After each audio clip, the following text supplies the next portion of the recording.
Listen carefully, Kim. Something terrible's happened to your mom. Dad, what's going on? Don't trust anyone. Back in 2008, nobody really expected Taken to become a huge franchise, let alone turn Liam Neeson into a full-on action movie legend. At the time, Neeson was more known for playing mentor-type roles. Think Batman Begins or Kingdom of Heaven, where he was the wise figure guiding the hero, not the guy throwing punches and shooting bad guys himself. But when Taken came out, it flipped that whole image. Suddenly, Neeson wasn't the guy who gave pep talks. He was the guy kicking down doors and threatening kidnappers over the phone with that now iconic, "I will find you and I will kill you" line. The movie was pretty straightforward. Neeson's character Bryan Mills is a retired CIA agent whose daughter is kidnapped while traveling in Paris. That simple setup turned out to be a genius move. There wasn't a lot of fluff, just a tight, fast-paced action story with a focused mission. Add Neeson's no-nonsense presence to the mix, and the movie struck a nerve with audiences. It didn't just make a decent splash at the box office, it became a word-of-mouth hit. Before long, people were quoting Bryan's chilling phone call and lining up to see Neeson get revenge in the most efficient way possible. So, of course, a sequel was going to happen. And it did, with Taken 2 arriving in 2012. This time around, the story flipped things a little. Bryan himself gets kidnapped along with his ex-wife, and it's up to his daughter to help them escape. Neeson's character still ends up doing most of the damage in the third act, so fans weren't left disappointed. What was interesting, though, was that even before Taken 2 hit theaters, Neeson had gone on record saying that would be the end of the story. But surprise, Taken 3 came just 2 years later. In Taken 3, they switched things up again. There wasn't a kidnapping this time. Bryan gets framed for his ex-wife's murder, and the whole movie turns into a chase where he's trying to clear his name while dodging the police and hunting down the real killer.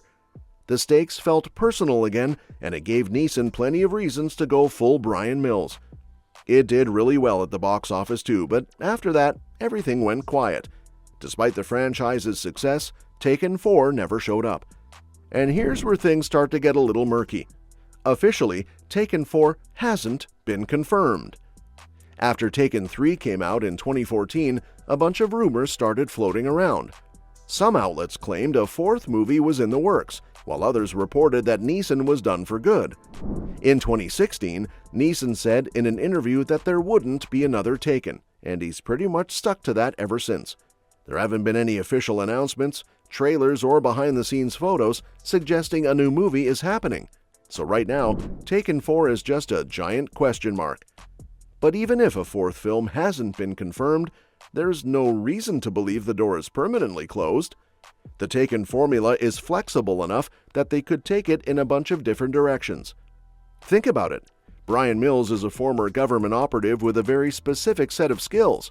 That kind of background opens the door to all sorts of story possibilities. It doesn't always have to be about someone getting kidnapped. At the end of Taken 3, Bryan chooses not to kill the villain, Stuart, even though he had every reason to. That decision shows some growth. He's listening to his daughter, stepping back from his usual shoot first, ask questions never approach. But while that's a decent character arc, it's not exactly a hard stop.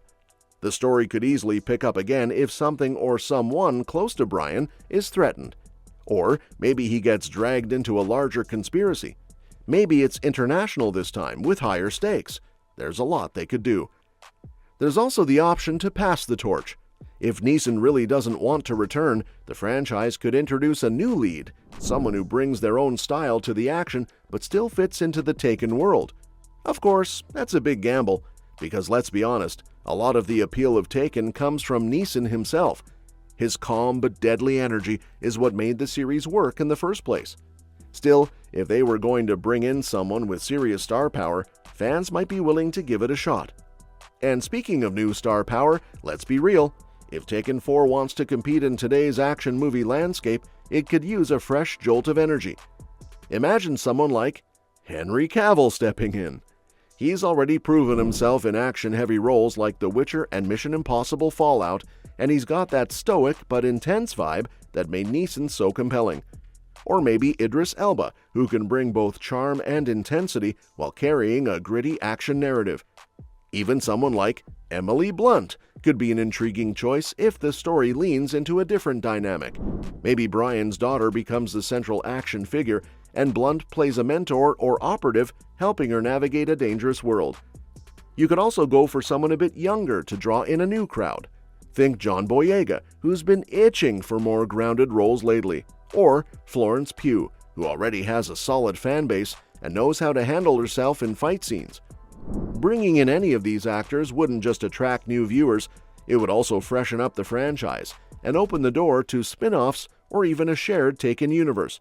Hey, anything's possible these days. Now let's not forget the Taken TV show. Back in 2017, they tried to explore Bryan Mills' early years by turning the series into a prequel starring Clive Standen.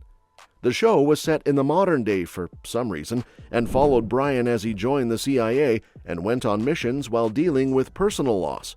It had some potential and started out with decent ratings, but the numbers dropped off pretty quickly. After the first season, the show was basically rebooted. Most of the cast was replaced except for Standen and Jennifer Beals. Despite that soft reset, the audience just wasn't interested and the show was canceled after 2 seasons. The TV show kind of proved something important. People really only cared about the Taken name when Neeson was involved. Without him, the franchise felt like just another action drama. That's why any future Taken project would either need Neeson back in some way or bring in someone with enough presence to make fans care again. At the end of the day, Taken 4 could still happen, it just depends on how they approach it. If they manage to strike the right balance between honoring what made the original films great and introducing something new, there's definitely still an audience out there. After all, people love a good redemption arc, a high-stakes rescue, or just seeing the bad guys get what's coming to them. And with the right story, the right cast, and the right marketing push, Taken 4 could absolutely find its place in theaters, or maybe even streaming, depending on where things are headed. So whether it's Liam Neeson coming back for one last ride, or a bold new actor stepping into the action spotlight, there's still a path forward. The name Taken still carries weight, and with the right amount of suspense, emotion, and high-octane fights, the franchise might just surprise everyone again. And let's be honest, it would be kind of awesome to see Neeson on the phone one last time, delivering another chilling warning. Because when Bryan Mills says he's going to find you, you know exactly what's coming next. And that's that for today's video. Thanks for watching, and we will see you in the next one. Your suggestions for future videos are always welcome in the comments below. Don't forget to like, share, and subscribe to stay in the loop. And if you want, you can share your thoughts about this video in the comments.